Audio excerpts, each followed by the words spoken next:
Hello friends, welcome to my channel Champa village recipe. আমি আশা করছি আমার পুরো ইউটিউব ফ্যামিলি আপনারা সবাই ভালো আছেন। আমরাও খুব ভালো আছি। আমি আজকে আপনাদের জন্য একটি অন্য রকমের মজাদার রেসিপি নিয়ে চলে এসেছি। আমার ভিডিওটি যদি আপনাদের ভালো লাগে চ্যানেলটিকে সাবস্ক্রাইব করবেন, পাশে থাকা বেল আইকনকে অবশ্যই প্রেস করে রাখবেন এবং লাইক কমেন্ট করতে ভুলবেন না। আসুন তাহলে আমরা এবার কিচেনে যাই, রেসিপিটি শুরু করি। আজকে আমি আপনাদের জন্য একটি নতুন রেসিপি নিয়ে চলে এসেছি। আমি এখানে কিছুটা পটল নিয়েছি। এই পটল দিয়েই আজকে একটি রেসিপি হবে। আপনারা পুরো ভিডিওটি দেখুন, সঙ্গে থাকবেন। আমি এই পটলটা নিয়েছি। পটলটাকে আমি এখন এইভাবে খোসাটাকে ছাড়িয়ে নিচ্ছি।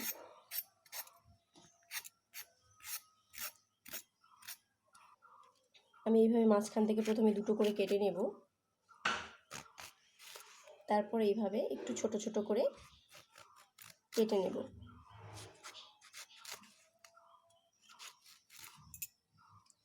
হ্যাঁ, এইভাবে আমি পটলটাকে কেটে নিলাম। এই পটলের রেসিপিটি করার জন্য আমি এখানে কয়েকটি গাজর নিয়েছি। এই গাজরগুলোকেও আমি এই রেসিপিতে অ্যাড করব। প্রথমে আমি গাজরগুলোকে ভালো করে কেটে নেব। গাজরটাকে এইভাবে প্রথমে ছুলে নেব। এই রেসিপিটি কিন্তু ভীষণ মজাদার। এর জন্য আমি এই গাজরগুলোকে বেশ লম্বা করে একটু সরু সরু করে কেটে নেব।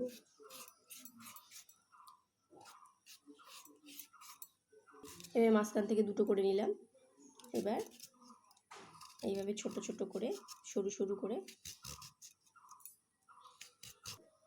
এইভাবে গাজরগুলোকে ছোট ছোট করে কেটে নিয়েছি। এই রেসিপিটির জন্য আমি আরও কয়েকটি আলু নিয়েছি। এই আলুগুলোও দরকার। আমি এই আলুগুলোকে এখন ছুলে নেব, কেটে নেব। আপনারা ভিডিওটি শেষ পর্যন্ত দেখুন। আলুগুলোকে আমি এইভাবে ছোট ছোট করে কেটে নিয়েছি। এইভাবে ছোট ছোট করে নিয়েছি। এবার আমি সব আলুগুলোকে এইভাবে, আমার এখানে সব পটলগুলো কাটা হয়ে গেছে। পটলগুলো এবার আমি এখন ধুয়ে নেব। আর এখানে এই গাজরগুলোকে এইভাবে হয়ে গেছে সব কাটা।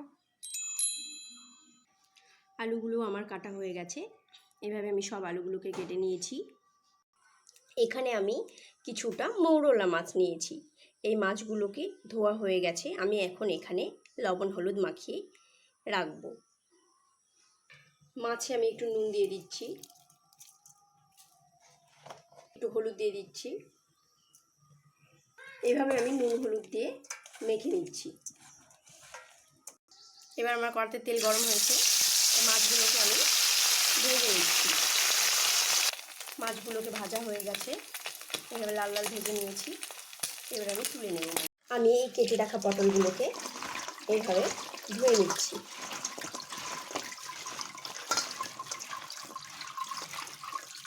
পটলগুলোকে আমি ছেড়ে দিলাম। পটলগুলো যখন আমি একটু হলুদ দেবো, একটু নুন দেবো, দিয়ে পটলটাকে আমি ভেজে নেব। নুন হলুদটাকে এবার ভালো করে মিশিয়ে নেব।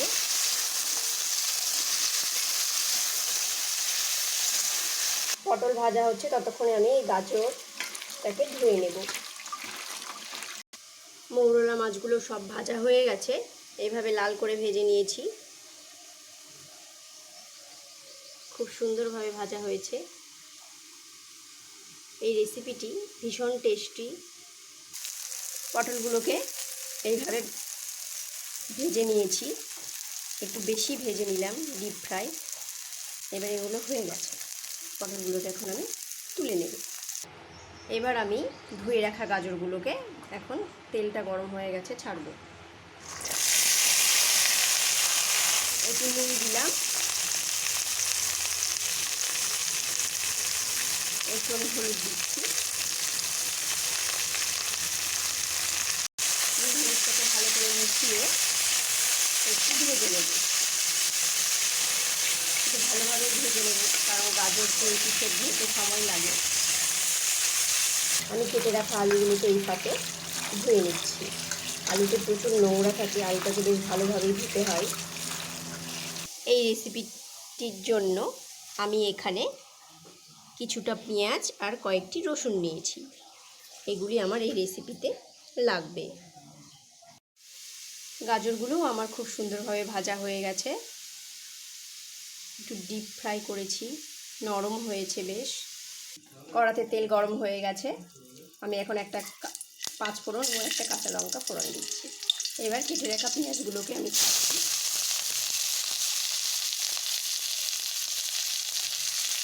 পেঁয়াজে একটু নুন দিয়ে দিই, পেঁয়াজটা ভাজা হবে ভালো।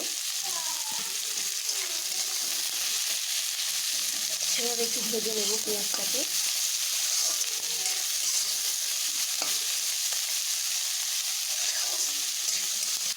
পেঁয়াজগুলো এখানে কিছুটা ভাজা হয়েছে, হালকা ভেজে নিয়ে আমি এখন আলুগুলোকে ছাড়ব।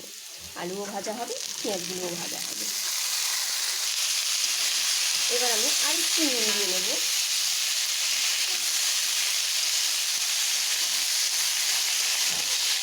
এবার একটু হলুদ দিয়ে নেব। নুন হলুদটাকে ভালো করে মিশিয়ে নেব আর একটুক্ষণ ভালোভাবে ভেজে নেব। আলুগুলো এইভাবে ভেজে নিলাম, একটু বেশি টাইম দিয়ে ভাজলাম আলুটাকে, বেশ নরম করে ভেজে নিলাম, সেদ্ধও হয়েছে। এবার আমি একটু মশলা বেটে নিয়েছিলাম। মশলাটিতে আমি একটু লঙ্কা, জিরে ও আদা দিয়ে বেটে নিয়েছি। এই মশলাটিকে আমি এখন এখানে দিয়ে দেব।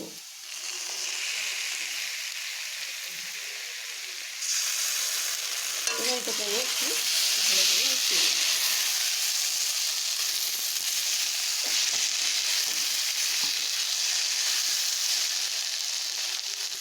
এবার আমার যে ভেজে রাখা পটল ও গাজরগুলি ছিল সেগুলোকে আমি দিয়ে দেব। এগুলোকে দিয়ে দিলাম। এবার ভালোভাবে সবগুলোকে মিশিয়ে এখন একটু কষিয়ে নেব। একটু আমি সামান্য জল দেব, অল্প একটু জল দেবো, আমি এটাকে কষাবো সেই জন্য।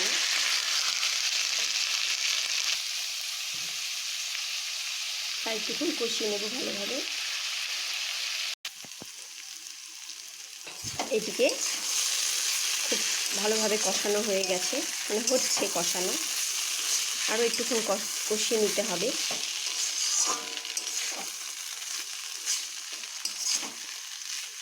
এই সবজিটি ভীষণ টেস্টি একটি সবজি, মানে ভাতে, গরম ভাতে এরকম একটি সবজি থাকলে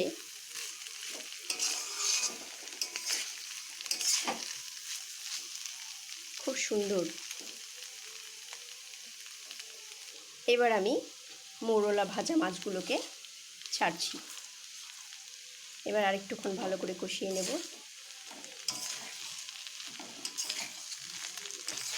এইভাবে ভালো করে একটু আমি এখন জল দিয়ে নেব, একটু অল্প জল দিয়ে নেব।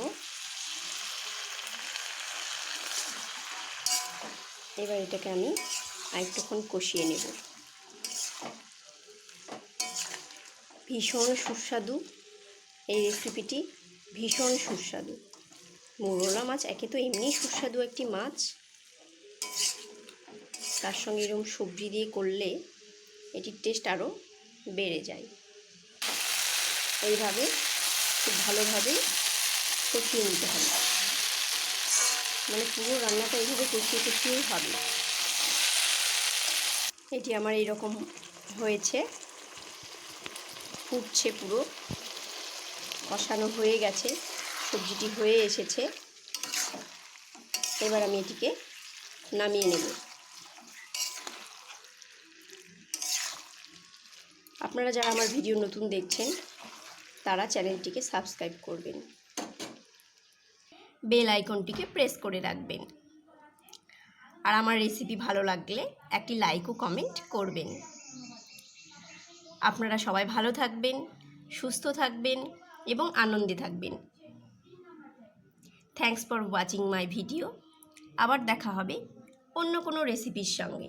ততক্ষণের জন্য বাই।